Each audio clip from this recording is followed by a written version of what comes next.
Dahsyatnya suara Rasulullah Shallallahu Alaihi Wasallam. Banyak di antara mukjizat Nabi Muhammad Shallallahu Alaihi Wasallam yang seringkali ditunjukkan kepada para sahabat. Salah satunya adalah mukjizat Rasulullah Shallallahu Alaihi Wasallam yang memiliki suara yang merdu sekali, sehingga nyaman dan indah didengar oleh telinga. Seperti halnya penuturan Anas radhiyallahu anhu dalam sebuah riwayatnya, Rasulullah Shallallahu Alaihi Wasallam bersabda bahwa Allah Subhanahu Wa Taala tidak mengutus seorang nabi melainkan bermuka tampan dan bersuara merdu. Sedangkan nabimu adalah yang terbagus raut mukanya dan merdu suaranya. Hadis riwayat At-Tirmizi. Suara Rasulullah Shallallahu Alaihi Wasallam ternyata tidak hanya merdu saja, namun juga memiliki kekuatan suara yang cukup dahsyat, sehingga orang-orang jauh pun bisa mendengar suara beliau. Banyak riwayat yang mengisahkan istri beliau, Rasulullah Shallallahu Alaihi Wasallam yang bernama Aisyah, pernah menceritakan bahwa pada suatu ketika, tepatnya pada hari Jumat, Rasulullah Shallallahu Alaihi Wasallam sedang duduk di atas mimbar di masjid. Ketika itu Rasulullah Shallallahu Alaihi Wasallam bersabda kepada para manusia, "Duduklah kalian."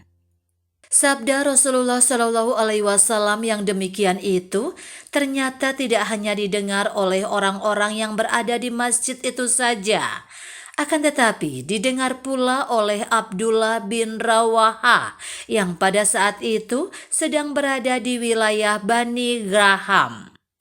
Saat itu Abdullah bin Rawaha pun langsung duduk di tempat yang jaraknya cukup jauh dari masjid itu. Padahal saat itu belum ada pengeras suara seperti saat ini.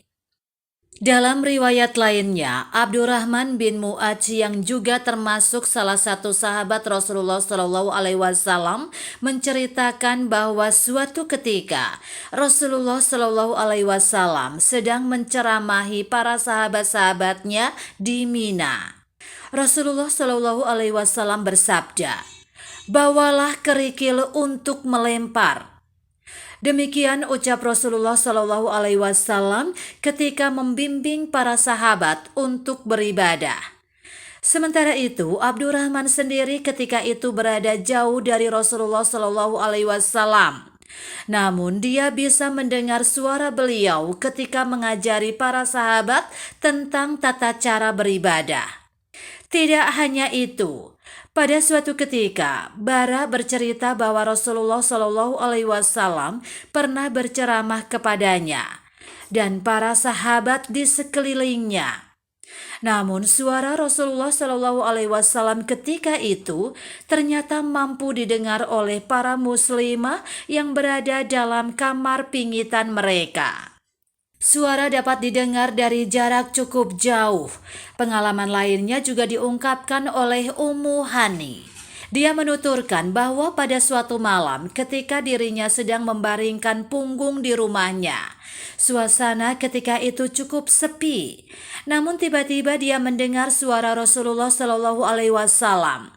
Ummu Hani merasa heran. Dari itu dia mencoba mencari-cari Rasulullah Shallallahu Alaihi Wasallam di rumahnya. Namun ternyata Rasulullah Shallallahu Alaihi Wasallam tidak ada di rumahnya saat itu. Pada saat yang bersamaan ternyata Rasulullah Shallallahu Alaihi Wasallam ketika itu sedang berada di sisi Ka'bah. Sedangkan rumah Ummu Hani dan Ka'bah memiliki jarak yang cukup jauh sekali. Ummu Hani menceritakan apa yang disabdakan Nabi adalah sebagai berikut. Rasulullah Shallallahu Alaihi Wasallam bersabda, "Wahai orang-orang yang beriman, dengan lidahnya dan tidak memurnikan keimanan dari hatinya, janganlah kalian menfitnah kaum muslimin dan janganlah kalian mencari-cari cacatnya. Dan barang siapa yang cacatnya dicari-cari oleh Allah Subhanahu wa Ta'ala, maka dia akan membuka kejelekan di tengah rumahnya." Subhanallah, Ucapan Rasulullah Shallallahu Alaihi Wasallam tersebut mampu menembus dinding pembatas rumah-rumah para penduduk ketika itu, sehingga banyak muslimah yang berada di dalam kamarnya juga mampu mendengar apa yang disabdakan oleh Rasulullah Shallallahu Alaihi Wasallam tersebut, termasuk Ummu Hani. Padahal jarak mereka dengan Rasulullah Shallallahu Alaihi Wasallam cukup jauh dan tidak ada pengeras suara.